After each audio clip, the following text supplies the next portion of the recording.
Assalamualaikum warahmatullahi wabarakatuh. Shalom, Om Swastiastu, Nama Budaya, Salam Kebajikan. Perkenalkan, saya Dr. Asep Mausul, SPD MPD, dosen tetap di Program Studi Pendidikan Tata Boga, Fakultas Pendidikan Teknik dan Industri, Universitas Pendidikan Indonesia. Pada kesempatan kali ini, saya akan menyampaikan salah satu mata kuliah yang diampu dan sesuai dengan bidang keahlian saya, yaitu mata kuliah Gastronomi Pariwisata. Mata kuliah ini membahas tidak hanya berisi konsep dan klasifikasi gastronomi pariwisata, tetapi juga menyentuh isu identitas budaya, daya tarik wisata berbasis kuliner lokal, dan posisi makanan tradisional di tengah arus globalisasi. Tidak hanya itu, topik-topik di dalam mata kuliah ini seperti foodscape, tipologi gastronomi, isu global gastronomi pariwisata, hingga guiding teknik berpotensi besar untuk menggeser cara pandang mahasiswa dari sekedar menghafal konsep wisata kuliner menjadi memaknai kuliner lokal sebagai aset identitas, ekonomi, dan diplomasi budaya yang harus dijaga dan dikembangkan secara kritis. Pada akhir mata kuliah, mahasiswa juga akan dibekali guiding teknik dalam menyusun storytelling gastronomi kuliner khas di Indonesia yang kemudian dijadikan sebuah buku karya mahasiswa untuk didaftarkan HKI dan diterbitkan. Adapun capaian pembelajaran lulusan atau CPL Prodi pada mata kuliah ini meliputi CPL 1, CPL 2, CPL 3, dan CPL 4 yang telah tertuang dalam sistem dokumen kurikulum dan RPS yang telah divalidasi oleh tim pengembang kurikulum dan ketua Prodi. Capaian pembelajaran mata kuliah yang diharapkan antara lain CPMK 1, mahasiswa mampu menjelaskan konsep, karakteristik, dan klasifikasi gastronomi pariwisata dari sudut pandang foodscape serta mengaitkannya dengan identitas budaya suatu destinasi. CPMK 2, mahasiswa mampu menganalisis tipologi dan perilaku konsumen gastronomi pariwisata untuk mengkritisi asumsi bahwa kuliner lokal bernilai jual rendah dibanding kuliner modern atau internasional. CPMK 3, mahasiswa mampu mengevaluasi isu global gastronomi pariwisata, globalisasi, autentisitas, halal food, dan merumuskan sikap kritis terhadap keberlanjutan kuliner lokal. Dan pada CPMK keempat, mahasiswa mampu mengkreasikan strategi guiding teknik berbasis narasi budaya untuk mempromosikan profil kuliner destinasi wisata secara bermartabat dan berkelanjutan. Proses pembelajaran menggunakan pendekatan ekspositori dan inquiry dalam bentuk ceramah, diskusi, dan role playing yang berhubungan dengan permasalahan yang dibahas sesuai dengan perkembangan di lapangan. 3 komponen dalam pembelajaran mata kuliah ini adalah delivery, interaction, dan assessment atau DIA. Untuk tahapan delivery, saya memberikan materi serta RPS yang dapat diunduh dan diakses langsung oleh mahasiswa pada sistem pembelajaran online terpadu atau e-learning yaitu SPOT Universitas Pendidikan Indonesia. Materi yang saya sampaikan didukung oleh beberapa media pembelajaran berupa video, buku digital, dan kuis interaktif di berbagai platform. Interaction pada mata kuliah ini melibatkan komunikasi 2 arah antara dosen dan mahasiswa berupa diskusi, tanya jawab, kolaborasi, dan refleksi bersama. Asesmen atau penilaian yang saya lakukan pada mata kuliah ini mencakup asesmen formatif untuk penilaian proses yang dilakukan melalui kuis, project learning individu dan kelompok, serta penilaian sikap dan keterampilan sesuai RPS. Selanjutnya, asesmen sumatif untuk penilaian akhir berupa ujian tengah semester dan ujian akhir semester. Model pembelajaran yang digunakan dalam mata kuliah ini adalah experiential learning dan project-based learning dengan metode presentasi interaktif, demonstrasi, kolaborasi kelompok, dan respon kreatif. Adapun referensi yang saya gunakan dalam pembelajaran ini ada berupa e-book keluaran hasil penelitian saya sendiri, yaitu Gastronomi dan Gastrodiplomasi, buku dari Indonesian Gastronomy Community, serta buku dan jurnal lainnya yang memiliki nilai kebaharuan agar mahasiswa mampu mengikuti perkembangan ilmu pengetahuan dan teknologi masa kini. Baik, berikut adalah video proses pembelajaran mata kuliah Gastronomi Pariwisata dengan materi pada pertemuan 6 yakni Food and Landscape di daerah tujuan wisata. Selamat menyaksikan. Assalamualaikum. Alhamdulillah. Sudah siap kuliahnya? Oke, nampaknya ada yang masih bermain HP di sebelah sana. Oke, kita siapkan dulu. Sudah siap alat tulis semuanya? Oke, sebelum kita mulai kegiatan hari ini, berdoa dulu ya. Kegiatan hari ini diberikan kemudahan dan kelancaran. Oke, before study, let's be pray together. Pray, begin. Oke, Bapak akan cek kehadirannya terlebih dahulu ya. Bapak tadi lihat di spot hadir semua, tapi Bapak mau konfirmasi ke PJ-nya. Geza, apakah hadir semua? Alhamdulillah, berarti semangat semuanya hari ini ya. Oke. Baik mahasiswa, pertemuan keberapa hari ini? Pertemuan ke-6. Oke, sebelum kita memasuki materi kita pada pertemuan ke-6, Bapak mau recall dulu nih, mau flashback dulu. Kemarin pertemuan 5 kita belajar tentang apa? Ya, silakan. Jadi minggu lalu kita belajar tentang perilaku konsumen dalam gastronomi pariwisata, Pak. Ya, bagus. Ada lagi yang mau menambahkan? Ya, silakan Dias. Studi bagaimana wisatawan membuat keputusan untuk mencari, menikmati, dan mengevaluasi pengalaman makanan dan minuman selama berpariwisata. Proses ini dipengaruhi oleh motivasi budaya, pencarian identitas, tren digital, dan keinginan untuk mendapatkan pengalaman sensorik yang unik di destinasi. Oh, lengkap sekali. Tepuk tangan dong. Oke, untuk kita semuanya. Oke, memasuki ke pertemuan ke-6 ini, kita akan membahas tentang food dan landscape daerah tujuan wisata. Adapun tujuan pembelajaran kita pada hari ini, yang pertama Bapak mengharapkan mahasiswa mampu menjelaskan konsep dan komponen foodscape sebagai bagian dari identitas destinasi wisata. Yang keduanya, Bapak mengharapkan Anda semua mampu mengidentifikasi karakteristik foodscape di daerah di Indonesia berdasarkan aspek geografis, budaya, dan sosial masyarakatnya. Dan yang ketiga, Bapak mengharapkan mahasiswa mampu mengaitkan landscape suatu daerah dengan identitas budaya dan potensi daya tarik wisata kuliner tentunya. Baik, sebelum kita lebih mendalami lagi materi kita pada hari ini, Bapak akan memperlihatkan terlebih dahulu tayangan video animasi terkait dengan foodscape.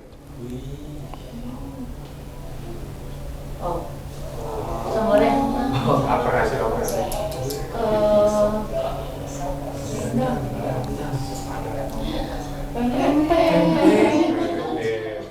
Dan pempek, ada apa lagi? Oh, keripik Bangkok. Oke. Baik, dari video yang tadi ditayangkan, kira-kira dari dapur mana makanan favorit Anda semua saat berlibur? Bisa pilih, ada kuliner lokal, makanan viral. Secara jujur ya, mana yang lebih menarik perhatianmu saat tiba di suatu destinasi wisata? Ayo. Makanan viral?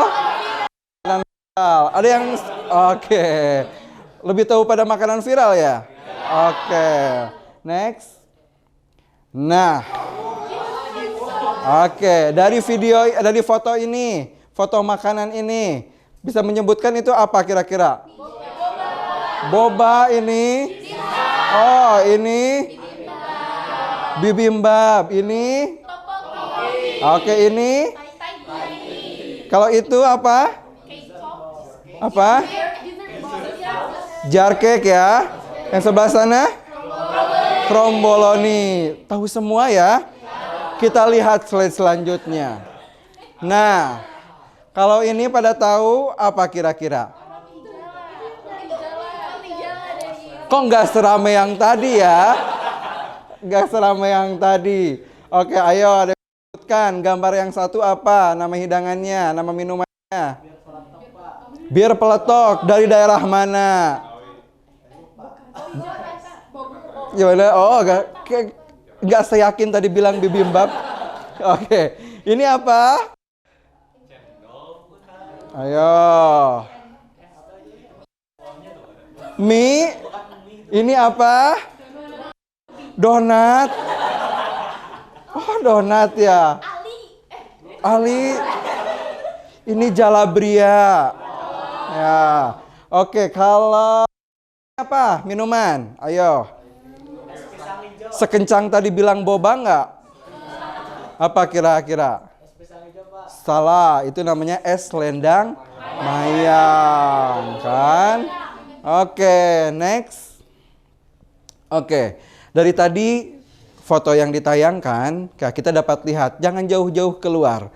Ya, dari ruang kelas ini saja kita dapat mengetahui bahwa makanan kita banyak yang tidak tahu karena tergerus dengan makanan-makanan dari luar. Sehingga generasi-generasi penerus tidak tahu authentic food makanan daerah dari Indonesia. Kita lihat data ini ya, sesuatu yang tidak biasa terjadi. Ini dari salah satu jurnal penelitian di desa wisata, salah satu desa wisata di Jawa Barat, penelitiannya tahun 2022 dan 2024. Ada 60% penurunan omset pedagang kuliner lokal. Turunnya sampai 60%. Kemudian kecewa tidak menemukan kuliner otentik. Sedangkan kalau kita pergi ke suatu daerah, suatu negara, pasti yang dicari adalah kulinernya, makanan khas daerah tersebut. Tidak mungkin Anda pergi ke Thailand carinya rendang, betul? Ya, tidak mungkin Anda ke Jepang mencarinya soto Bandung, kan tidak? Ya, nah di sini data menunjukkan di satu desa wisata 87% wisatawan asing kecewa tak menemukan kuliner otentik. Baik, selanjutnya. Nah, ini masih studi kasus. Ini tadi kondisi awalnya itu desa wisata dikenal dengan kuliner khasnya. Nasi liwet, karedok, olahan hasil bumi lokal, wisatawan datang khusus untuk mencicipi. Ya, jadi orang berbondong-bondong datang ke suatu wilayah, ada yang ingin mencicipi makanannya. Ya, ada yang terkenal desa wisata yang terkenal dengan makanan daerahnya. Ada orang yang pergi jauh-jauh ke suatu tempat destinasi wisata karena terkenal dengan kulinernya. Ada yang pernah pergi ke suatu tempat karena pengen mencicipi ini gitu? Pernah kemana? Ke Jogja ingin coba apa? Mau nyoba kuliner yang di Pasar Ngasem. Pasar Ngasem kayak gudeg, bakpia, ya pasti ya seperti itu. Kondisi saat ini menunjukkan bahwa menu warung dan kafe didominasi mie, pedas level, kemudian dessert box, kopi kekinian, dan omset pedagang kuliner lokal anjlok 60%. Berbanding terbalik dengan kondisi awal tadi, orang ke sana pengen beli makanan khas. Kemudian dampaknya apa? Generasi muda enggan meneruskan usaha kuliner keluarga, wisatawan mancanegara kecewa, identitas kuliner desa perlahan akan hilang. Ini dari dampak yang terjadi, ya. Jika kuliner lokal benar-benar kurang menarik, ya, mengapa wisatawan mancanegara justru kecewa karena tidak menemukannya kuliner otentik di daerah tersebut? Ya, seperti itu. Next. Baik, dari paradigma tadi ya, dari studi kasus, kemudian tadi beberapa penelitian sampai dampaknya yang terjadi, kita akan memahami kerangka untuk membaca kasus yang baru kita hadapi tadi. Yang pertama terkait dengan foodscape, ya, foodscape. Ada yang bisa membacakan? Silakan. Dias, boleh?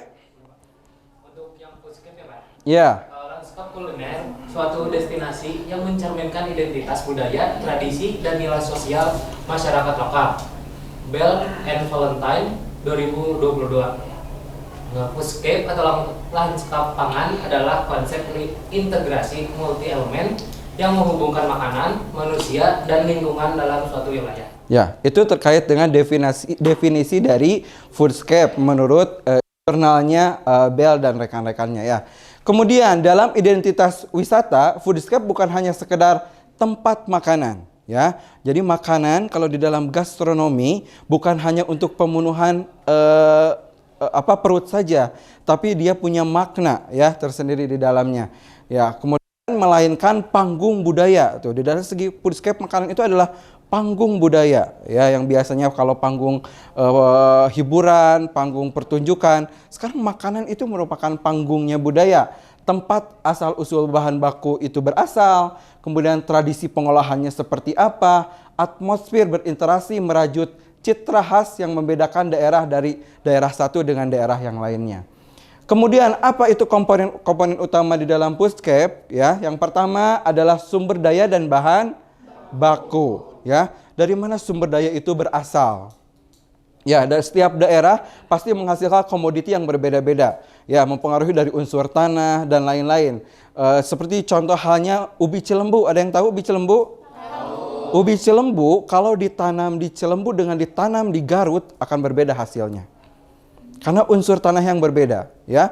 Mengapa di sini komponen utama Foodscape destinasi adalah sumber daya dan bahan baku? Karena ini menjadi faktor utama komoditi khas dari daerah tersebut. Resep dan cara memasak itu diturunkan dari satu generasi ke generasi yang lain, seringkali terikat dengan ritual adat atau perayaan, ya. Jadi resep itu, makanan itu mempunyai nilai leluhurnya. Misalkan diturunkan dari nenek moyangnya, misalkan dulu membuat jalabria itu seperti ini. Kalau di daerah Garut, bagaimana membuat burayot, ya, sampai tekniknya dan cara-caranya. Gitu ya, ini juga termasuk ke dalam Foodscape, hubungan Foodscape dan identitas budaya. Kemudian kearifan lokal, ya, cara masyarakat mengawetkan atau mengolah hasil bumi, mencerminkan filosofi hidup dan hubungan mereka dengan alam. Kemudian bagaimana keterkaitannya, ya, keterkaitan yang jelas antara hubungan Foodscape dan identitas budaya. Tradisi pangan dan lanskap pertanian masyarakat Sunda, misalkan di Jawa Barat. Foodscape wilayah dataran tinggi Priangan yang subur membentuk pola pikir, tradisi, dan produk kuliner khas yang kini menjadi magnet pariwisata. Ya, karena satu daerah pasti punya tradisi, kebiasaan, ya, dan adat istiadat yang berbeda-beda, ya. Seperti dicontohnya di masyarakat Sunda, ya, masyarakat Sunda kan dengan tradisi liliwetannya, ya, apalagi di daerah Sunda selain liliwetan, acara kumpul-kumpul. Nah, kita akan sama-sama menyaksikan case study pada kasus berikut ini, ya. Kementerian Pariwisata sedang mencari konsultan untuk mengembangkan 10 destinasi gastronomi prioritas baru di Indonesia. Setiap daerah memiliki kekayaan pangan yang unik atau foodscape, ya, namun terancam punah karena kurangnya regenerasi dan kalah bersaing dengan kuliner modern. Silahkan dipahami dulu terkait dengan studi kasus ini, dibaca dulu. Sudah paham? Bisa dibaca dulu. Karena ini akan berlanjut ke nanti ada tugas kelompok. Ya, kita akan sama-sama mendiskusikan. Sudah paham? Baik. Case studinya sudah dibaca. Next. Ya, tugas kelompoknya adalah Anda menyelamatkan warisan kuliner dan mengemasnya menjadi paket wisata gastronomi premium yang berkelanjutan. Ya, silakan di sini dibentuk 4 kelompok. Ya, ini sudah pas ya, ada 4, 1, 2, 3 dan 4. Waktu diskusi Anda masing-masing kelompok 20 menit. Ya, nanti dipresentasikan 10 menit, nanti kita akan tanya jawab diskusi selama 5 menit. Paham? Ada yang mau ditanyakan sebelum kita diskusi terkait dengan tugas kelompok ini? Oke, sudah paham? Oke, kalau sudah paham silahkan diskusi dengan masing-masing kelompoknya selama 20 menit. Oke.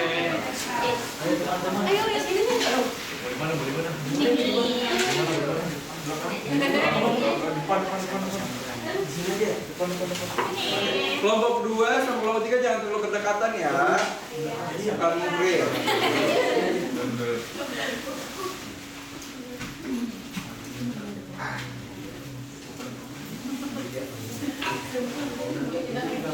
Ya, silakan Anda berdiskusi dengan kelompoknya masing-masing terkait dengan tugas-tugas yang tadi sudah disampaikan berdasarkan tugas dan perannya masing-masing dari mulai kelompok 1 gastronomi spesialis, kemudian kelompok 2 terkait dengan community based tourism, ya, yang ketiganya itu product development manager, ya, yang keempatnya yaitu destination marketer, ya, atau ahli strategi promosi.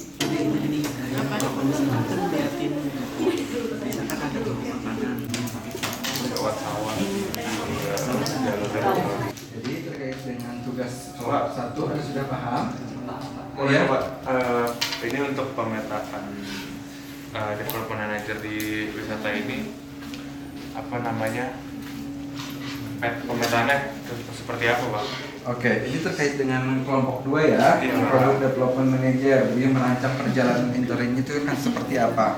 Kan tadi kan makanan, sejarah dan budaya dari makanan tersebut digali, itu bagaimana untuk menggali sejarah, berarti dari makanan ke pengrajinnya atau ke suatu daerah yang tahu betul terkait dengan wisata tersebut atau makanan tersebut. Ya, Siapa? paham? Paham Pak.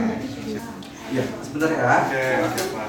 Ya. Bapak kan kalau misalkan dari yang kelompok 4 tuh kan kita marketing gitu ya Pak. Oke. Kalau misalkan emang kita tuh kayak dari awalnya pengen cari view dulu gitu di akun marketingnya kita, itu boleh gak sih Pak kayak gitu? Oke, boleh. Jadi marketplace apa nanti yang digunakan? Oke, sudah 20 menit ya. Diskusinya sudah selesai. Silahkan, saya mau mengetahui cara pandang Anda atau hasil analisa Anda dari tugas dari masing-masing yang Anda kerjakan, ya. Dari tugas yang tadi didapatkan, yaitu gastronomi spesialis ahli rasa dan narasi. Tugas kita yaitu meneliti keaslian rasa, bahan baku lokal, teknik memasak tradisional, dan menyusun storytelling di balik makanan tersebut. Nah, untuk yang pertama ada di analisis bahan baku lokal, terorir. Beras varietas lokal menggunakan beras pandan wangi atau Cianjur yang ditanam di dataran tinggi. Baik, di sini jadi dari kelompok 2 yaitu Community Based Tourist atau CBT, koordinator atau penghubung masyarakat. Nah, tugasnya itu memastikan keterlibatan petani lokal, nelayan, dan ibu-ibu pembuat makanan tradisional agar mereka mendapat keuntungan ekonomi langsung. Oke, jadi di sini saya akan membahas tentang produk development manager perancangan paket wisata. Nah, di sini ada beberapa rancangan. Yang pertama itu ada nama paket wisata, yaitu hari pertama, heritage reward, dan coffee trial. Untuk tugasnya tuh seperti menentukan target pasar seperti wisatawan Nusantara ataupun mancanegara, milenial ataupun luxury, dan membuat konsep promosi digital ataupun branding destinasi. Dari hasil analisis kami tuh di sini ada 3 poin seperti ada target pasar, ada juga konsep branding destinasi, dan juga ada strategi promosi digital. Baik, semuanya sudah mempresentasikan hasil analisa dari tugas kelompok yang masing-masing dan sangat bagus sekali. Tepuk tangan untuk kita semuanya. Oke, baik, bagus ya. Tadi sudah mempresentasikan dari masing-masing kelompoknya dan analisanya sangat bagus sekali. Oke, terkait tadi dari tugas kelompok yang diberikan, apa makna dari kegiatan analisa tadi, dari tugas kelompok tadi, ya? Ya, bagaimana pembelajaran kita hari ini tadi dapat dipahami? Oke, analisa terkait dengan foodscape mudah-mudahan dapat Anda pahami ya. Selanjutnya, tidak lengkap rasanya kalau kita tidak kuis terlebih dahulu. Oke, silakan dibuka HP-nya, silakan ada barcode di depan. Silakan untuk mengerjakan kuisnya. Ada beberapa soal di dalam kuis ini, silakan untuk dijawab. Oke, sudah selesai semuanya? Sudah, ada yang belum? Sudah semua ya? Oke, tadi Bapak sudah cek ya pemenang dari kuis ini. Oke, perolehan skor tertinggi ada di Nahdan. Oke, selamat ya. Baik, mahasiswa tadi sudah melakukan kuis, ya sudah menganalisa, sudah mendapatkan materi terkait dengan foodscape di suatu destinasi wisata. Untuk materi lebih lanjut, silakan Anda dapat scan barcode ya di sini. Ini ada buku hasil penelitian Bapak terkait dengan gastrodiplomasi, gastronomi, foodscape, destinasi wisata. Ini dapat ada akses di buku ini ya. Ini merupakan buku yang menjadi rujukan juga di dalam kegiatan perkuliahan gastronomi pariwisata ini. Baik, ada yang mau ditanyakan terkait dengan pertemuan kita hari ini? Tidak ada, cukup? Oke, dari kegiatan perkuliahan kita pada pertemuan ke-6 ini, silahkan ada yang mau menyimpulkan? Saya Pak. Ya, silahkan Zahida. Jadi dalam pertemuan kali ini saya dapat menyimpulkan bahwa foodscape itu atau dalam bahasa Indonesia itu adalah lanskap pangan, itu merupakan identitas unik destinasi wisata yang merefleksikan hubungan erat antara bentang alam atau namanya juga teroir, tradisi sosial, dan filosofi hidup masyarakat lokal. Nah, dari keberagaman geografis di Indonesia ini yang sangat banyak dengan pulaunya yang sangat sampai beratus-ratus gini, itu keberagaman itu membentuk karakteristik bahan baku dan teknik memasak tradisional yang berbeda di tiap daerah dan membentuk karakteristik yang unik. Tepuk tangan dong untuk Zahida. Oke, hebat ya, bagus. Ada yang mau melengkapi lagi? Silahkan. Oke, silahkan. Alwi. Dari kesimpulan yang saya dapat pada pembelajaran hari ini, yaitu pentingnya pengembangan potensi wisata gastronomi yang berkelanjutan. Harus mengemas pengalaman utuh. Misalnya saya sebagai wisatawan atau sebagai turism datang ke Candi Borobudur.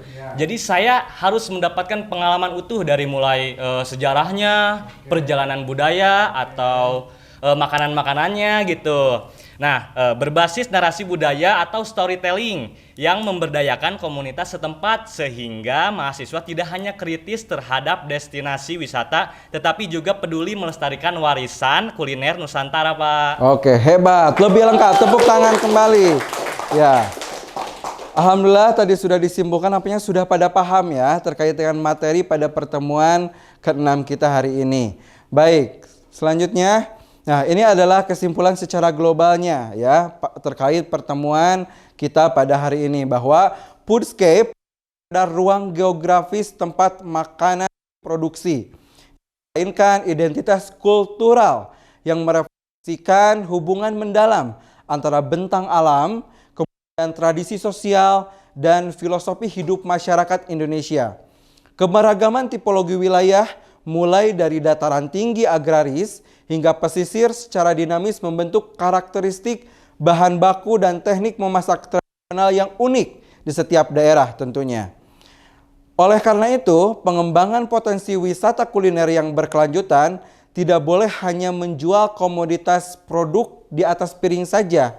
Baik, telah selesai pertemuan kita pada hari ini. Tugasnya adalah silahkan Anda cari terkait dengan teori-teori yang berkaitan dengan New Global Cuisine. Ya, itu nanti kita akan sama-sama bahas tugasnya di saat pertemuan ke-7. Ya, paham? Paham. Oke, di pertemuan ke-6 ini rasanya sudah cukup karena tadi diawali dengan doa.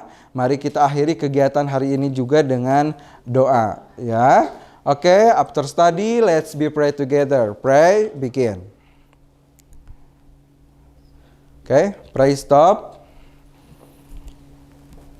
Oke, kalau sudah tidak ada yang mau ditanyakan kembali, Bapak rasa cukup pertemuan pada ke-6 hari ini.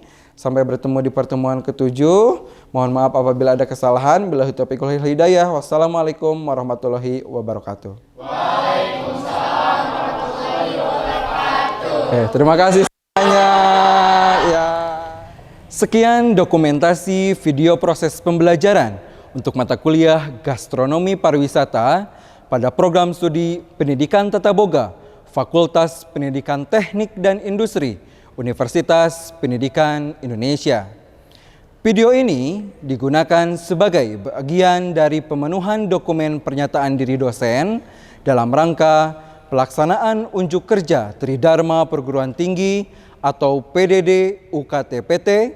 Semoga dengan adanya video ini bisa menjadi pertimbangan yang baik dalam proses penilaian sertifikasi dosen gelombang 1 tahun 2026. Akhir kata, saya ucapkan terima kasih. Wassalamualaikum warahmatullahi wabarakatuh. Om Santi Santi Om, salam sejahtera bagi kita semua.